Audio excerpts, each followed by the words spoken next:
महाराष्ट्र की राजनीति में अब ये बात बिल्कुल ही साफ हो चुकी है कि उद्धव ठाकरे महाविकास आघाड़ी को छोड़ रही हैं और ये बात भी साफ हो चुकी है कि उद्धव ठाकरे अब भाजपा के साथ में एक बार फिर से आने वाले हैं।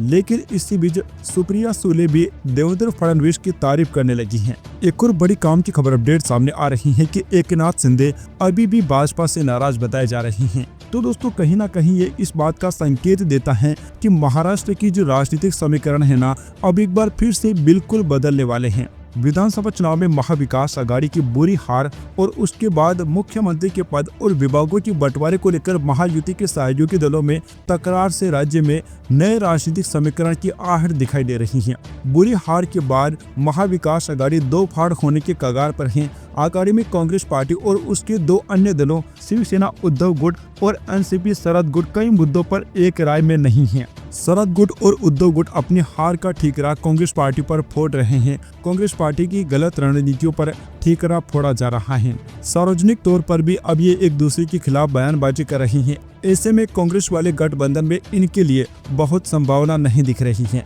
दूसरी तरफ सीएम देवेंद्र फडणवीस महायुति की सहयोगी शिवसेना की ओर से विभागों के बंटवारे में कड़ा मोलभाव करने के कारण असहज हैं। सरकार गठन और उसके बाद विभागों के बंटवारे में हुई लंबी देरी इसके प्रमाण हैं। महाराष्ट्र में इस समय पर ऐसी परिस्थिति बन चुकी है जब उद्धव ठाकरे को भी देवेंद्र फडणवीस की जरूरत है और देवेंद्र फडणवीस को भी उद्धव ठाकरे की मदद की आवश्यकता है। देवेंद्र फडणवीस के नेतृत्व वाली भाजपा इस वक्त महाराष्ट्र में शासन प्रशासन में कोई हस्तक्षेप नहीं चाहती है।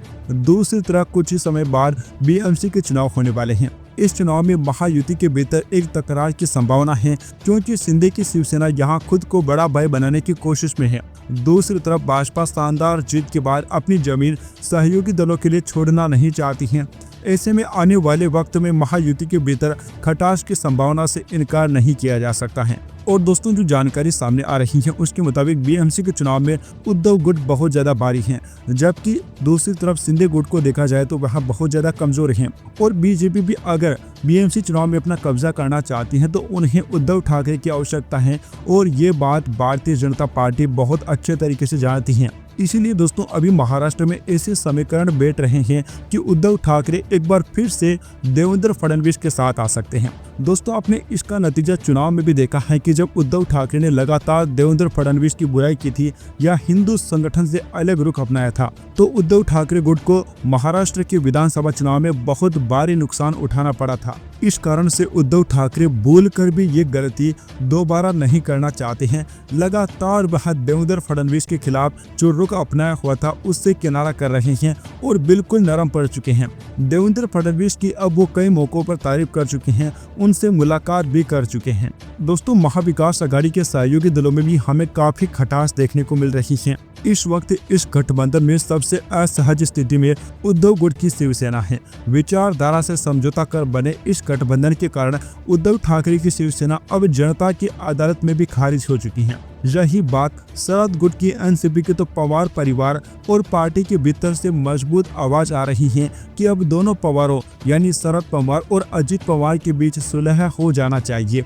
ऐसे में दोनों तरफ आग बराबर लगी है। ऐसे में अगर एनसीपी शरद गुट और शिवसेना उद्धव गुट की ओर से देवेंद्र फडणवीस की तारीफ की जा रही है तो निश्चित तौर पर अंदर खाने कुछ न कुछ तो पक रहा है।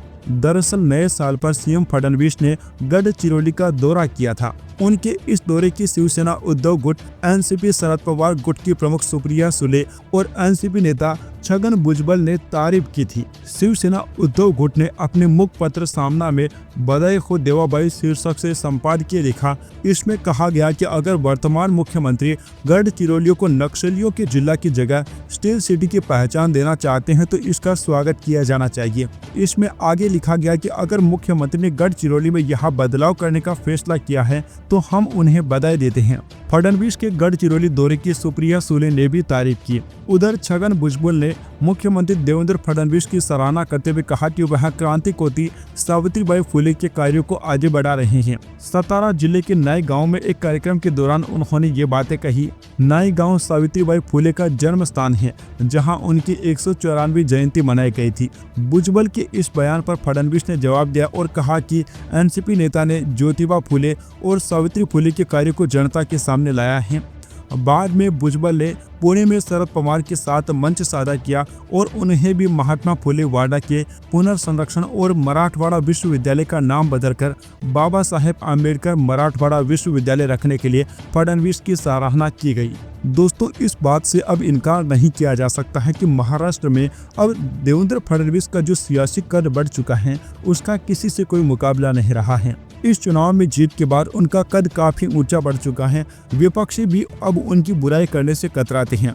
लोकसभा चुनाव में जिन लोगों ने उन्हें गालियां दी थी अब वह उनके साथ काम करने के विचार रखने लगे हैं। विपक्षी दल के नेता भी जमकर देवेंद्र फडणवीस की तारीफों के पुल बांध रहे हैं। दोस्तों, जब से उद्धव ठाकरे ने सामना के जरिए देवेंद्र फडणवीस की तारीफ की है तब से महाविकास आघाड़ी की पार्टियां भी उद्धव ठाकरे के खिलाफ आ चुकी हैं और ये तय हो चुका है कि उद्धव ठाकरे गठबंधन से बाहर आने वाले हैं। दरअसल महाराष्ट्र विधानसभा चुनाव में उद्धव ठाकरे गुट का प्रदर्शन बहुत ही खराब रहा था। इसके बाद मुंबई के बांद्रा में स्थित ठाकरे के आवास पर मातोश्री में मंथन किया गया।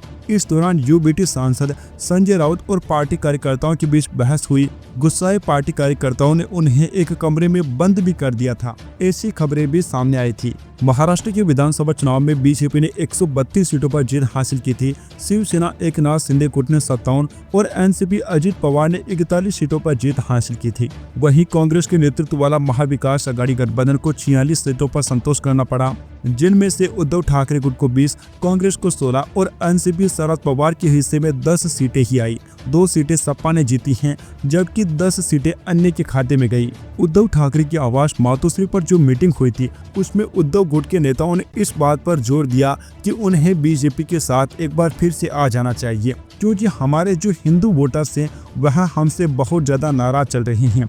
जिसके बाद उद्धव ठाकरे की पार्टी ने यह तय किया कि अब उनकी पार्टी हिंदुत्व के मुद्दे को जोर शोर से उठाएगी और लोगों के बीच जाकर बताएगी कि वह हिंदुत्व के खिलाफ बिल्कुल भी नहीं है। बैठक के बाद उद्धव ठाकरे ने देवेंद्र फडणवीस से मुलाकात भी की थी, जिसकी वीडियोस और उनके फोटो सोशल मीडिया पर काफी वायरल हुए थे। महाराष्ट्र चुनाव में हार के बाद से उद्धव ठाकरे लगातार फडणवीस के खिलाफ अपना रुख बिल्कुल बदल रहे हैं। और दोस्तों, उद्धव ठाकरे की ओर से हिंदुत्व को लेकर जो बयान दिए गए थे उसके बाद महाविकास आघाड़ी में शामिल समाजवादी पार्टी ने पूरे दल से खुद को अलग कर दिया। गठबंधन से अलग होने के बाद सपा नेता अब्बू आजमी ने बयान भी दिया था कि उद्धव ठाकरे जिस प्रकार का रुख अपना रही हैं उनकी विचारधारा बिल्कुल भारतीय जनता पार्टी से मेल खा रही हैं। महाराष्ट्र में उद्धव ठाकरे तो देवेंद्र फडणवीस की चुनाव के बाद से ही तारीफ कर रही हैं, लेकिन संजय राउत कुछ अलग रुख अपना रहे थे। लेकिन अब संजय राउत ने भी देवेंद्र फडणवीस की तारीफ में कसीदे पढ़ने शुरू कर दिए हैं। देवाबाई कहकर वे उन्हें संबोधित कर रहे हैं। शुक्रवार को संजय राउत ने सामना के संपादकीय में कहा कि उन्होंने महाराष्ट्र के मुख्यमंत्री देवेंद्र फडणवीस की तारीफ की है, क्योंकि राज्य सरकार ने गढ़चिरौली जिले में सक्रिय नक्सलियों को आत्मसमर्पण करवाकर सराहनीय काम किया है और उन्हें देवाबाऊ कहा है। संजय राउत ने कहा कि गढ़चिरौली का विकास पूरे महाराष्ट्र के लिए अच्छा होगा। राउत ने कहा कि उन्होंने पीएम मोदी की भी सराहना की है जब उन्होंने अच्छा काम किया है। राउत ने कहा कि मैंने नक्सलियों को हथियार डालते और भारतीय संविधान को स्वीकार करते हुए देखा है, इसीलिए अगर कोई ऐसा करता है तो इसकी सराहना की जानी चाहिए। Subscribe now and press the bell icon. Never miss an update.